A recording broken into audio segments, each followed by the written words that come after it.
राज्याच्या अर्थसंकल्पीय अधिवेशनाच्या पहिल्या दिवशी तासाभराचं काम झालं. कामकाज उद्यापर्यंत स्थगित. उद्या अंतरिम अर्थसंकल्प सादर होणार. वित्तमंत्री अजित पवारांनी कामकाज सुरू केल्यानंतर 8,609 कोटींच्या पुरवणी मागण्या सादर केल्या. मागच्या अधिवेशनामध्ये राज्य सरकारनं 75,000 कोटींच्या मागण्या सादर केल्या आणि आज पुन्हा पुरवणी मागण्या सादर केल्या. यावरून सरकारनं राज्याचं दिवाळं काढल्याचं स्पष्ट. नाना पटोलेंची सरकारवर टीका. राज्याचे माजी मुख्यमंत्री आणि लोकसभा अध्यक्ष दिवंगत मनोहर जोशी आणि आमदार राजेंद्र पाटणी यांच्या निधनानिमित्त विधानसभेमध्ये शोकप्रस्ताव सादर.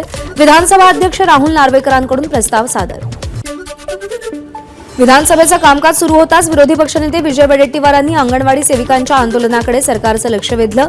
1.5 महिन्यापासून आझाद मैदानावरती सुरू असलेल्या आंदोलनाची सरकार दखल का घेत नाही, वडेट्टीवार यांचा सवाल.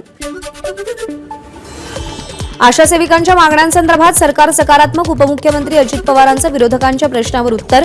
आशा सेविकांनी चर्चेला यावं, तडजोड करावी, प्रश्न सुटेल. अजित पवारांचं आशा सेविकांना चर्चेचं निमंत्रण. विधान भवनाच्या पायऱ्यांवर विरोधकांचं आंदोलन. मराठा समाजाची फसवणूक नको, टिकणारं आरक्षण द्या. हातामध्ये पोस्टर घेत पायऱ्यांवर विरोधकांची जोरदार घोषणाबाजी. उपमुख्यमंत्री अजित पवारांनी स्वातंत्र्यवीर सावरकरांच्या प्रतिमेचं दर्शन घेतलं.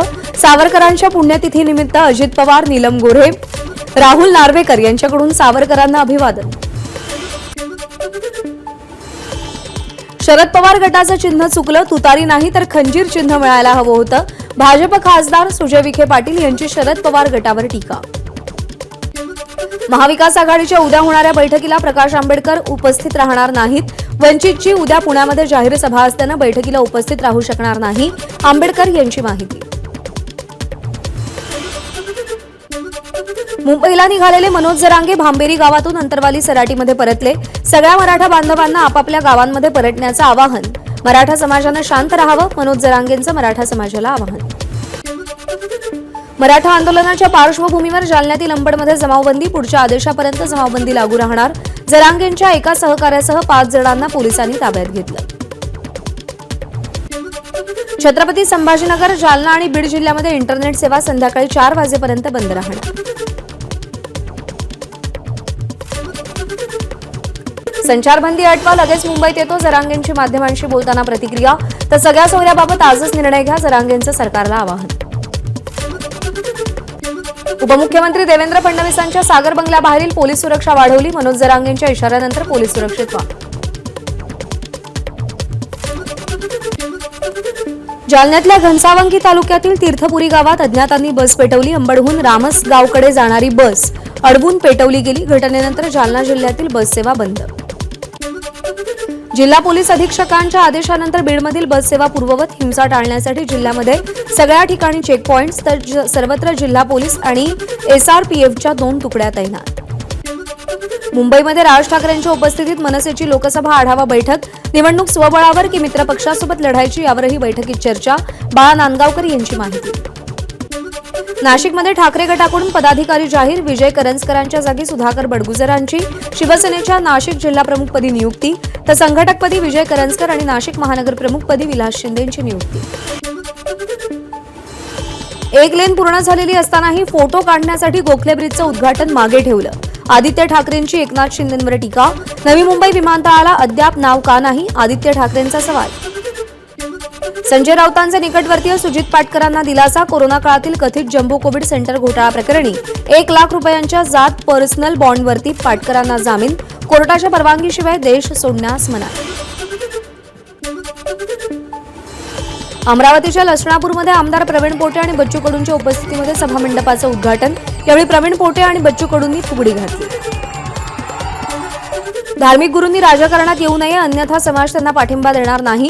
जागतिक लिंगायत महासभा संघटनेचा ठराव. सोलापूरमध्ये जागतिक लिंगायत महासभा संघटनेच्या वार्षिक शिबिरात ठराव मंजूर. यवतमाळमध्ये पंडित दीनदयाळ उपाध्याय यांच्या स्मारकाचं उद्घाटन होणार. येत्या 28 फेब्रुवारीला पंतप्रधान नरेंद्र मोदींच्या हस्ते स्मारकाचं उद्घाटन. मंत्री दीपक केसरकरांसोबत झालेल्या चर्चेनंतर कनिष्ठ महाविद्यालय शिक्षक संघाचा 12वीच्या उत्तरपत्रिका तपासणीवर बहिष्कार मागे घेण्यात आलाय. 12वीच्या परीक्षेचे निकाल वेळेवर जाहीर होतील, केसरकरांना विश्वास. बेस्टच्या ताफ्यामध्ये लवकरच 2400 नव्या ई बस दाखल होणार. निविदा प्रक्रिया सुरू. यासाठी 4000 कोटींचा खर्च केला जाणार असल्याची बेस्ट प्रशासनाची माहिती. मुंबईमध्ये मॅकडॉनल्ड्ससह 30 फास्ट फूड दुकानांना नोटीस. खाद्यपदार्थांच्या दर्जामध्ये सुधारणा करण्यासंदर्भात अन्न व औषध प्रशासनानं नोटीस पाठवल्याची माहिती. वाहनांची वाढती संख्या लक्षात घेता मुंबई पुणे एक्सप्रेसवे 8 पदरी करण्याचा विचार. महाराष्ट्र राज्य रस्ते विकास महामंडळाकडून सरकारला 5500 कोटींचा प्रस्ताव सादर. मंजुरी मिळाल्यास 4 वर्षात रस्ता तयार होणार. मुंबई गोवा महामार्गावर 10 वर्षात 6000 कोटी रुपयांचा खर्च, तर दुरुस्तीच्या कामासाठी तब्बल 192 कोटी रुपये खर्च. आरटीआय मधून माहिती समोर. लवकरच मुंबईच्या दिघी रो सेवा सुरू होणार. समुद्रामार्गे पर्यटनाला चालना देण्याचा प्रयत्न. महाराष्ट्र मेरीटाईम बोर्डाची माहिती. उन्हाचा पारा वाढल्यानं पालेभाज्यांची आवक कमी. बहुतांश पालेभाज्यांच्या दरात वाढ. मेथी, शेपू, अंबाडी, चवळी, हरभरा, गड्डीच्या दरामध्ये वाढ. मुंबईच्या गोरेगाव पश्चिमच्या डिमांड जवळच्या मैदानात उभ्या असलेल्या 2 गाड्यांना आग. सुदैवानं जीवितहानी नाही, मात्र दोन्ही गाड्यांचं मोठं नुकसान. अंबरनाथमध्ये नवीन नाट्यगृहाच्या शेजारी असलेल्या काही घरांना आग. सिलेंडरच्या स्फोटामुळे आग लागल्याची माहिती. नागपूरच्या राजनगरमध्ये राहणारे छायाचित्रकार विनय पुणेकर यांच्या हत्येप्रकरणी साक्षी ग्रोवर नावाच्या महिलेला अटक. प्रेम प्रकरणातून हत्या झाल्याचा पोलिसांना संशय. मारेकरी हेमंत शुक्ला फरार. पोलिसांकडून शोध सुरू. नागपूरमधल्या राम झुल्यावरती कारची दुचाकीला धडक. दुचाकीवरच्या दोघांचा मृत्यू. कार चालक माधुरी सारडा आणि रितिका मालू यांच्या विरोधात पोलीस ठाण्यामध्ये गुन्हा दाखल. मात्र दोघींनाही जामीन मिळाल्यानं नागरिकांकडून संताप व्यक्त. नागपूरमध्ये गटप्रवर्तक आणि आशा सेविकांचं उपमुख्यमंत्री अजित पवारांच्या विजयगड बंगल्यासमोर आंदोलन. मानधनवाढीच्या निर्णयाची अंमलबजावणी व्हावी यासाठी आशा सेविका रस्त्यावर. सीसीटीव्ही केंद्र उभारणारी वैभववाडी ही सिंधुदुर्ग जिल्ह्यातील पहिली नगरपंचायत. वैभववाडी शहरामध्ये 12 ठिकाणी 27 सीसीटीव्ही कॅमेरे बसवले. नितेश राणेंच्या हस्ते सीसीटीव्ही केंद्राचा शुभारंभ.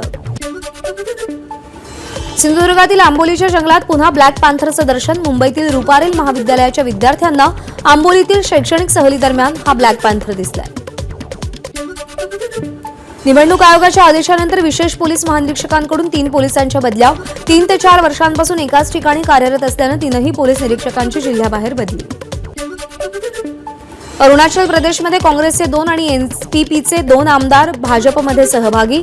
अरुणाचल प्रदेशचे मुख्यमंत्री पेमा खांडू यांच्या उपस्थितीमध्ये पक्षप्रवेश. ज्ञानवापीच्या तळघरात पूजा सुरू राहणार. अलाहाबाद उच्च न्यायालयाचा निर्णय. ज्ञानवापी मशिदीच्या व्यवस्था समितीची याचिका न्यायालयानं फेटाळली. भारतीय मसाल्यांनी कॅन्सरवर उपचार होणार. आयआयटी मद्रासच्या संशोधकांनी पेटंट मिळवलं. 2028 पर्यंत ही औषधं बाजारामध्ये उपलब्ध होण्याची शक्यता. भारतीयांच्या घरगुती खर्चात मागच्या 10 वर्षात दुपटीनं वाढ. राष्ट्रीय नमुना सर्वेक्षण कार्यालयाच्या अभ्यासातून माहिती समोर. ग्रामीण आणि शहरी भागात राहणाऱ्या कुटुंबांचा वार्षिक खर्च किती ते पाहण्यासाठी सर्वेक्षण. मद्य घोटाळा प्रकरणी दिल्लीचे मुख्यमंत्री अरविंद केजरीवाल आजही ईडी चौकशीसाठी अनुपस्थित. ईडीचं केजरीवाल यांना 7वं समन्स. न्यायालयामध्ये सुनावणी सुरू असल्यानं ईडीनं समन्स पाठवण्याऐवजी न्यायालयाच्या निर्णयाची वाट पाहावी. आपचा ईडीला सल्ला. जागा वाटपावर सहमती झाल्यानंतरच अखिलेश यादव यांची राहुल गांधींच्या भारत जोडो यात्रेला उपस्थिती. प्रियंका गांधींकडून स्वागत. प्रसिद्ध दिग्दर्शक कुमार साहनी यांचं निधन. वयाच्या 83व्या वर्षी घेतला अखेरचा श्वास. मुकेश अंबानींचा मुलगा अनंत अंबानी जुलैमध्ये लग्नबंधनात अडकणार. त्याआधी 1 ते 3 मार्च दरम्यान गुजरातच्या जामनगरमध्ये प्री वेडिंगचं आयोजन. हॉलिवूड आणि बॉलिवूड कलाकारांसह जगभरातील मोठे नेते उपस्थित राहणार. एकदा येऊन तर बघा या मराठी चित्रपटाचा हिंदी रिमेक लवकरच प्रेक्षकांच्या भेटीला येणार. प्रसिद्ध चित्रपट निर्माते राजेश मोहंती या चित्रपटाच्या हिंदी रिमेकची निर्मिती करणार. एबीपी माझा, उघडा डोळे बघा नीट.